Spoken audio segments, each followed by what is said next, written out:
Top of the morning, everybody. Thank you for tuning into another video. Welcome back to the channel. On today's episode, 2012 Range Rover Sport. This one's equipped with a 5-liter naturally aspirated V8 engine. The truck came in for a coolant leak. We diagnosed a faulty water pump. So we're gonna go ahead, replace the water pump. While we are changing the water pump, it is recommended to change a coolant crossover pipe located under the intake manifold that commonly cracks on these Range Rovers. We're gonna go ahead, we're gonna change that water pump, we're gonna take the belts off. There's a lot of plastic to take off on this thing, big airbox assembly. Doesn't call for that many hours to change that water pump, about 3.5 hours, and roughly 2 hours to remove and install the intake manifold.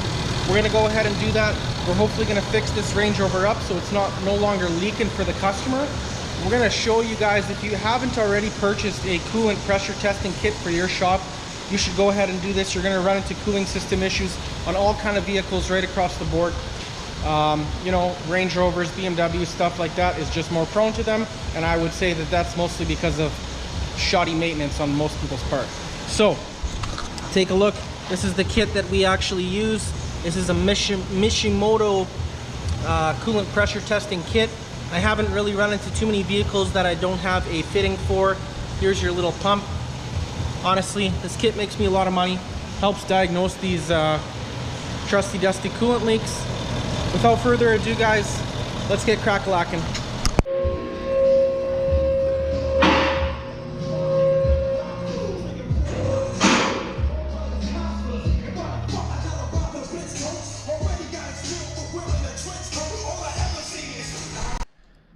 Alright guys, now with the coolant drained, we're gonna bring her back down. Okay, so with the airbox removed, we got a whole bunch more room here. We're gonna go ahead and remove this upper rad hose, give us some more room. We'll tie it off to the side. And then we will work on taking the fan off and removing the serpentine belt.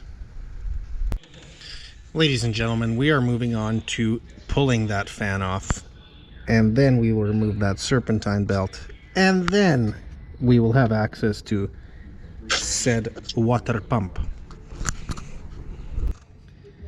So to get that fan clutch off, we've got this sweet set of got this kit from Mac Tools. Actually, I'll show you guys the box here. Pneumatic fan clutch wrench set. So essentially, you pick the right adapter, you put the arm on there, it attaches to your air hammer, trusty dusty snap-on air hammer. Boom, cracked it loose like nothing. Nice little kit. It was about 320 bucks. And let's continue on here. Okay guys, so that's a stretch belt on there, no tensioner. So what I did was just take the 3 10mm bolts off of the pulley, wiggle that pulley back and forth, boom, got it all off. So now you can start on removing the mounting hardware for the water pump itself. We'll get that off, we'll clean up our mating surfaces, we'll take you over to the box here, show you the new part. Yes, still loving this box, loving this color. Anyways, another made in Germany part. You guys know how I feel about my German vehicles and using German made parts. Nice assembly. Got the new pulley on there. You can see this one actually doesn't have bolts that bolt the pulley on, so it just goes on press fit. And we are going to have to use our, yes, this is a tool of, or a drawer of brand new tools I haven't even opened. It's kind of a problem. Anyways, right here, haven't used this one yet. Kept borrowing the neighbor's one, stretch belt tool. We're going to use that on this beautiful Range.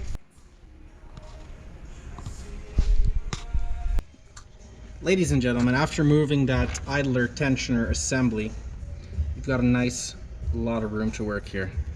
Said water pump is right here. We've removed the secondary belt.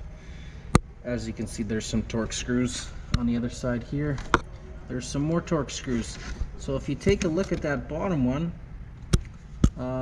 it looks like we'll have to just remove this tensioner first, then we'll be able to access that bottom one, and we should pull that pump right out. Carry on, mates. Carry on. check it out. Water pump's unbolted from the engine. So keep in mind that there is this little gasket here. I'll put my light at it. And another one on the other side. You're going to replace those. Usually comes in your kit. 2 little hoses to undo here. One here, one there. Pull the water pump out. We're going to clean up. We're going to take those gaskets off, clean up those mating surfaces with a little bit of emery cloth. And that's it. Ladies and gentlemen, that is it. There's the new one. Just like the old one, but shinier. Made in Germany, people. Made in Germany. Couple gaskets, new bolts. Still loving the box. Tell me what you guys think about the color. I think it's pretty sweet. New bolts. New gaskets. I'm gonna go ahead and snug those puppies up now. Just careful when you're putting it in to line up that rear, let's call it a nipple. Let's show you on the old water pump here what we're talking about. There's a little fitting here you're going to have to remove. The way you remove it is you press down on this. It's sort of like an airline fitting if you guys are familiar with those. Oh, on the back side here you've got a pipe that slides in there. Make sure that guy's lined up. Okay guys, got that serpentine belt back on. Kind of got to wrestle this bracket back in and get that idler, get that belt wrapped around the idler. Okay. Sorry about that. I found the easiest way to get that bottom bolt, because the bracket's got to twist a little bit, is get that ratchet on the tensioner here and put some pressure on the tensioner while you're fastening up this bracket, because it's got a little bit of wiggle room. And now we're going to move on to putting this pulley back on, get the stretch belt back on. As you guys can see, with the intake manifold off, we've discovered that this valley was actually full of coolant. After talking to another fellow Range Rover tech, we have discovered that this coolant outlet pipe is actually leaking, filling up that valley, leaking down the timing cover, making it appear as a water pump. So now that we've got a clear diagnosis, we're going to find a new water outlet pipe, replace that bad boy, put that intake back on, and we should be back to where we were. Take a look at that, ladies and gentlemen. This is how we pulled it out. The bottom parts of this crossover pipe are actually broken off. O-rings are missing. If you can see, this is how the new one's supposed to look. That would explain that massive coolant leak. As you can see, the intake valley filled up with coolant. Once it gets to a certain level, it obviously pours over, makes it look like a water pump's leaking, but sometimes you don't know these things till you get in there. So those are the pieces of the broken crossover we pulled out of the valley here. Pretty interesting. I'm going to pull the other side out. We're going to clean up this area, put it back together. There's the new one. Not much to it. 2 Torx bolts. Make sure you guys lubricate those O-rings before you slip it in. Makes it a little easier. Hook up our rad hoses and proceed with putting that intake back on.